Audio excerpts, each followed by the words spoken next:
নমস্কার সবাইকে। ইনক্রিক Facebook page এবং ইউটিউব চ্যানেলে আপনাদের সবাইকে আবারও স্বাগতম। আর মাত্র কিছুক্ষণ, আমি যে সময়টায় ভিডিও রেকর্ড করছি এখন প্রায় ভারতীয় সময় 7টা বাজে, আর 1 ঘন্টার মধ্যেই ভারত পাকিস্তান সেই মহারণটা শুরু হতে চলছে। তো কি হবে কি না প্রেডিক্ট করা সম্ভব নয়, ওটা আমি লাস্ট ভিডিওতেও বলেছিলাম যে এমন একটা ম্যাচ হতে চলছে যে কোনো কিছুই প্রেডিক্টেবল না ওটাতে। তো যাই হোক, 1 ঘন্টার মধ্যে ম্যাচ শুরু হতে চলছে।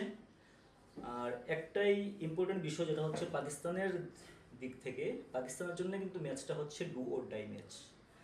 এত একটা সমীকরণ হয়ে গেছে গ্রুপটাতে, পাকিস্তান যদি এই ম্যাচ হারে তো মোটামুটি পাকিস্তান ওয়ার্ল্ড কাপ থেকে বাইরে চলে যাবে। যদিও গাণিতিকভাবে খাতায় কলমে অনেকগুলো হিসাবে পাকিস্তান কোয়ালিফাই করতে পারে, কিন্তু ইউএসের সাথে হারায় তাদের জন্য এই ম্যাচটা খুবই গুরুত্বপূর্ণ। আর ভারতের দিক থেকেও সেই পাকিস্তানের সঙ্গে হারা ভারতীয়রাও মেনে নিতে পারবে না, বা ওদের জন্য ঠিক না। তো ভারত দুটো দলই চাইবে জিততে, দেখা যাক কী হয়। এখন অনেক কিছু ডিপেন্ড করবে পিচের উপর, পিচের কন্ডিশন। যেহেতু এটা ড্রপ পিচ আর বোলিং ফ্রেন্ডলি পিচ, যে কয়টা ম্যাচ হয়েছে, আর পিচের যে পরিসংখ্যান, এই ম্যাচে এখন পর্যন্ত এই মাঠে 3টে ম্যাচ হয়েছে। ব্যাট ফার্স্ট করেছে যারা একবার জয়ী হয়েছে, সেকেন্ড ব্যাটিং যারা করেছে এরা দুইবার জয়ী হয়েছে, এবং ফার্স্ট ব্যাটিংয়ের এভারেজ স্কোর হচ্ছে কি 103 রান।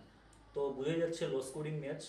যদিও আইসিসি বারবার বলছে যে তারা চেষ্টা করছে স্পোর্টিং পিচ বানানোর। এত ম্যাচ আছে, একদিন পর পর ম্যাচ আছে, এখানে স্পোর্টিং পিচ এত তাড়াতাড়ি বানাতে সম্ভব হবে বলে আমার মনে হয় না। যে আইসিসির যতই বলুক, খুব একটা ব্যাটিং ফ্রেন্ডলি পিচ এটা হবে না। আর সেকেন্ডলি, পাকিস্তানের দৃষ্টিকোণ থেকে যদি বলি আমরা, যে কি করলে পাকিস্তানের ক্ষেত্রে ভালো হবে ম্যাচটা।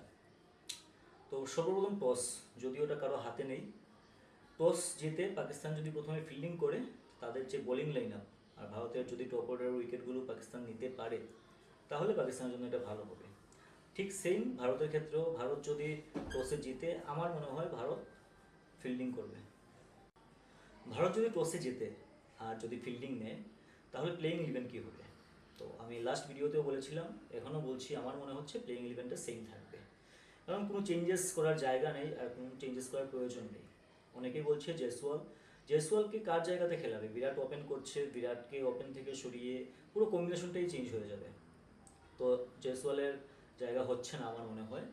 আর আরেকটা জায়গা অনেকেই বলছে কুলদীপ যাদব পেস ফ্রেন্ডলি মাঠে খেলা হচ্ছে, পেসাররা ভালো ক্রিকেট খেলছে, তো ওই জায়গাতে কুলদীপের জায়গা হচ্ছে না। কুলদীপের জায়গাতে অক্ষর প্যাটেল আমার মনে হয় ভালো হবে। কারণটা হচ্ছে অক্ষরের ব্যাটিং অনেক অনেক বেটার কুলদীপ থেকে। আর আরেকটা ইম্পর্টেন্ট জিনিস যে ম্যাচটাতে কাজ করবে, প্রত্যেকটা ম্যাচেই করে কিন্তু ভারত পাকিস্তান ম্যাচে একটু বেশি করবে, সেটা হচ্ছে প্রেশার। যে দল ওই দিনটাতে প্রেশার বেশি নিতে পারবে, ওই দিনটাতে ওই দলটাই জয়ী হবে। যেটা আমরা লাস্ট T20 ওয়ার্ল্ড কাপে দেখেছিলাম, যেটা এমসিজিতে হয়েছিল। আর একটা মানুষই দুইটা দলের মধ্যে পার্থক্য করে দিয়েছিল, সে হচ্ছে বিরাট কোহলি।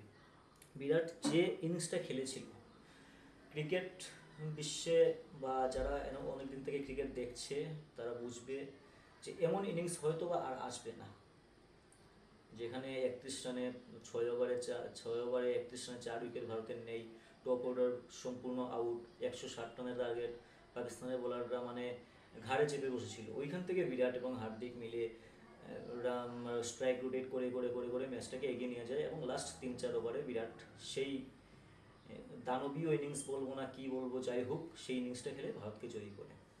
তো প্রেশার যে বেশি নিতে পারবে সেই ম্যাচটাতে এগিয়ে থাকবে। টস একটা বড় ফ্যাক্টর আছে। আর আমার যতটুকু মনে হচ্ছে ভারত 70% এগিয়ে, তো 70-30 খেলাটা হবে। আর আরেকটা জিনিস পাকিস্তানের দিক থেকে বলতে গেলে, পাকিস্তান অর্ধেক ম্যাচে পিছিয়ে যায় তাদের ক্যাপ্টেন্সির জন্য। বাবর আজম একজন ভালো ক্রিকেটার, ভালো ব্যাটসম্যান, বিশ্বমানের ব্যাটসম্যান, তাতে কোনো সন্দেহ নেই। কিন্তু পাকিস্তানের ক্যাপ্টেন্সি এত বাজে হচ্ছে, যদি লাস্ট ম্যাচে আমরা দেখি ইউএসের সঙ্গে সুপার ওভারে কীভাবে একটা একটা বাউন্ডারি মারলো প্রথম বলে, তারপর ওই ওভারে 18 রান তুলে নিল ইউএসএ। মানে বাজে ক্যাপ্টেন্সি, প্লেয়ারদের সঙ্গে বোলারদের সঙ্গে কোনো কথাবার্তা নেই, মানে বুঝেই যাচ্ছিল মাথার মধ্যে কোনো আন্ডারস্ট্যান্ডিং নেই। তো এমন ক্যাপ্টেন্সি থাকলে ভারতের বিপক্ষে অনেক কষ্ট হবে পাকিস্তানের।